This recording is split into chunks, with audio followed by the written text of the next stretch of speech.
की जय। बोल कार्तिक मास की जय। बोल कार्तिक महात्म की जय। कार्तिक मास का बड़ा ही विशेष महत्व है। कार्तिक मास में सुबह प्रातःकालीन ब्रह्म मुहूर्त में उठकर स्नान किया जाता है और स्नान करके भगवान श्री हरि विष्णु की पूजा अर्चना की जाती है। कार्तिक महात्म सुना जाता है।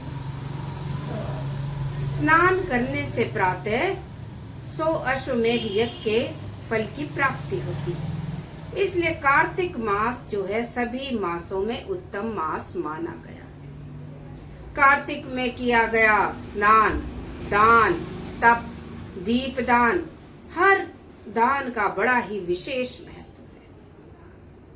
कार्तिक में दान करने से मनुष्य अच्छे अच्छे अन्न वस्त्र का दान करता है तो उसे भविष्य में अगले जन्म में भी वैसा ही अच्छा अन्न, अच्छा वस्त्र और अच्छा जीवन प्राप्त होता है।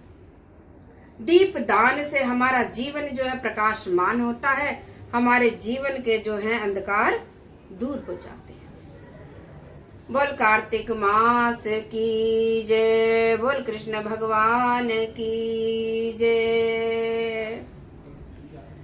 कार्तिक मास में कार्तिक महात्म का प्रथम अध्याय।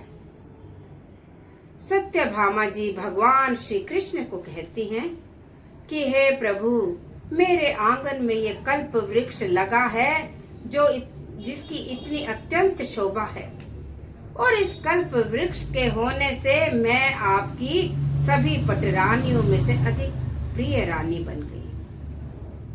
प्रभु, आपने मेरे कहने से सभी कार्य किए। तब भगवान कृष्ण कहते हैं कि हे सत्यभामा, निसंदेह तुम मेरी सबसे प्रिय रानी और तुम्हारे कहने से ही मैंने इंद्रलोक से ये कल्प वृक्ष लाकर तुम्हारे आंगन में लगाया। बोल कृष्ण भगवान की जय। कल्प वृक्ष जिस आंगन में रहता है उसकी सभी इच्छाएं पूर्ण होती है। उसको कभी किसी वस्तु की कोई आवश्यकता नहीं पड़ती। उसे मन वांछित फल प्रदान होता है। तो सत्यभामा जी कहने लगती हैं कि हे प्रभु, हे कृष्ण, कृपया मुझे ये बताइए कि मैं पूर्व जन्म में कौन थी, किस व्रत से और किस प्रभाव के कारण मैं आपकी पत्नी।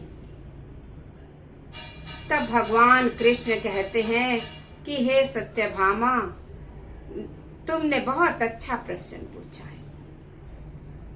तुम पूर्व जन्म में एक वेद पाठी ब्राह्मण की पुत्री थी और वो ब्राह्मण जो है नित्य प्रतिदिन हवन करता था, अतिथियों की सेवा करता था और आए हुए सभी मनुष्यों का आदर सत्कार करता और सदा ही भगवान सूर्य देव का ध्यान करता, उनकी उपासना करता और उसी के कारण उसका जो तेज था बिल्कुल सूर्य के समान ही था और उसकी तुम वृद्ध अवस्था में संतान हुई थी और तुम बड़ी ही गुणवंती संतान थी। तो तुम्हारे पिता ने तुम्हारे वर ढूंढने के लिए अपने सबसे प्रिय एक शिष्य के साथ तुम्हारा विवाह कर दिया और वो शिष्य जो है जमाता होकर अपने ससुर के साथ दोनों पिता पुत्र की भांति रहने। एक दिन जो है दोनों के दोनों जंगल से कुशा और समिधा इत्यादि लेने के लिए चल पड़े और जैसे ही हिमालय की तलहटी में उतरे तो वहां उन्होंने देखा कि एक राक्षस जो है उनकी तरफ आ रहा है और उसे देखकर दोनों ही भयभीत हो गए और दोनों के ही हाथ पैर जो है शिथिल पड़ गए और उन दोनों के भागने की कोई सामर्थ्य नहीं और उस राक्षस ने उन दोनों को वहीं मार डाला। वो ब्राह्मण निरंतर मेरा भजन पूजन करता था, सूर्य देव की उपासना करता था और उसका शिष्य भी उसके साथ ही निरंतर पूजा भजन में लगा रहता था। इस कारण से दोनों मरने के उपरांत वैकुंठ धाम को प्राप्त हुए और मेरे दिव्य लोक में आकर रहने लगे। बोल कृष्ण भगवान की जय। मेरे ही तरह उनकी वेशभूषा होने लगी और मेरे के ही तरह उनका रूप हो गया और वो वैकुंठ में निवास करने लगे। बोल कृष्ण भगवान की जय। कार्तिक महात्म के प्रथम अध्याय में भगवान श्री कृष्ण इस तरह से सत्यभामा को उनके पूर्व जन्म की विषय में बता रहे हैं। आगे की कथा जो है, सत्यभामा कैसे उनकी पत्नी हुई और कैसे वो अगले जन्म में उन्हें पटरानी पद प्राप्त हुआ भगवान श्री कृष्ण के साथ, इसके बारे में भगवान श्री कृष्ण अपने मुख से स्वयं सत्यभामा को बताएंगे और कल दूसरे दिन दूसरे अध्याय में हम इसका श्रवण करेंगे। बोल कृष्ण भगवान की जय। श्रीमन नारायण नारायण नारायण भजमन नारायण नारायण नारायण। बोलो नारायण नारायण नारायण। श्रीमन नारायण नारायण नारायण भजमन नारायण नारायण नारायण। बोल कृष्ण भगवान की जय। प्रातःकालीन सुबह 4 और 5 के बीच में अपनी शैया को छोड़ देना चाहिए। कार्तिक मास में उठकर तारों की छांव में स्नान करना चाहिए और स्नान करके भगवान श्री कृष्ण का भजन पूजन इत्यादि करना चाहिए और तुलसी का पूजन विशेष रूप से करना चाहिए और साथ में तुलसी में शालग्राम जी को भी रखना चाहिए, उनका भी साथ में पूजन अवश्य करना चाहिए। बोल कृष्ण भगवान की जय। अब तुलसी जी की आरती करेंगे। ओम तुलसा महारानी नमो नमो। तुलसा महारानी नमो नमो। नमो नमो जय जय नमो नमो।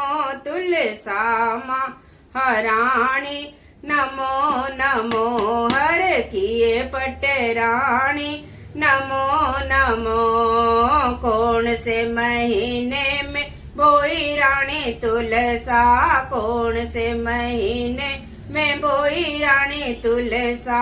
कौन से मास हुई री हरियाली नमो नमो। तुलसा महारानी नमो नमो। हर किए पटरानी नमो नमो। साड़ के महीने में बोई रानी तुलसा। साड़ के महीने में बोई रानी तुलसा।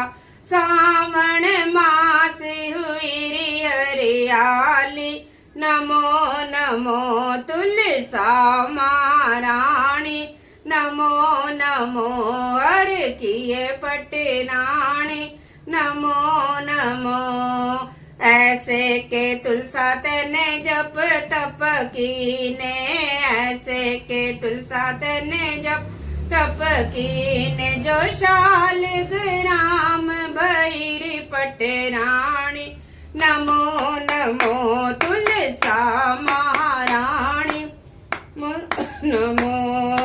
12 बरस में तो कार्तिक नहाए। 12 बरस में कार्तिक नहाए। तो शालग्राम भैरी पटरानी नमो नमो। तुलसा महारानी नमो नमो। हर किए पटरानी ओ नमो। महीने में होई तेरी पूजा। कौन से मास बनी री पटरानी नमो नमो।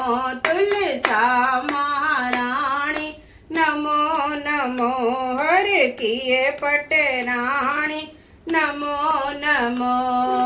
कार्तिक मास हुई री मेरी पूजा, कार्तिक मास हुई री मेरी पूजा।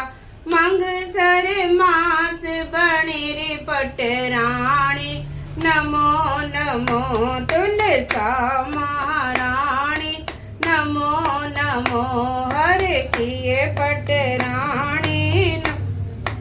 मो 56 भोग 3600 मेवे, 56 भोग 3600 मेवे। बिन तुलसी हरि एक न माने, नमो नमो तुलसा महाराणी। नमो नमो हर किए पटराणी, नमो नमो। सावरी सखीरी मैया तेरा गुण गावे, सावरी सखीरी तेरा गुण गावे। शंकर वेद सुवे महाराणी, नमो नमो तुलसा महाराणी। नमो नमो हर किए पटराणी, नमो नमो। जो तुलसान सवेरे गावे, जो तुलसान सवेरे गावे।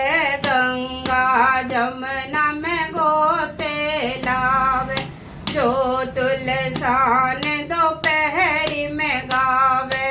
खीर खांड के भोजन पावे, जो तुलसान शाम ने गावे। श्री कृष्ण के दर्शन पावे, जो तुलसा ने आदि में गावे। बैकुंठ में बासा होए महारानी, नमो नमो तुलसा महारानी। नमो नमो हर किए पटराणी, नमो नमो। कन्या गाँव घर वर पावे, तिरणी गाँव पुत्र खिलावे। बुढ़िया गाँव श्री गंगा जमुना नावे। बैकुंठ में बासा दियो महाराणी, नमो नमो तुलसा महारानी। नमो नमो हर किए पटराणी, नमो नमो। बोल तुलसा महारानी की जय, बोल शालग्राम महाराज की जय, बोल कृष्ण भगवान की जय, बोल श्री हरि विष्णु की जय। नारायण हरि, नारायण हरि, नारायण हरि। बोल कृष्ण भगवान की जय।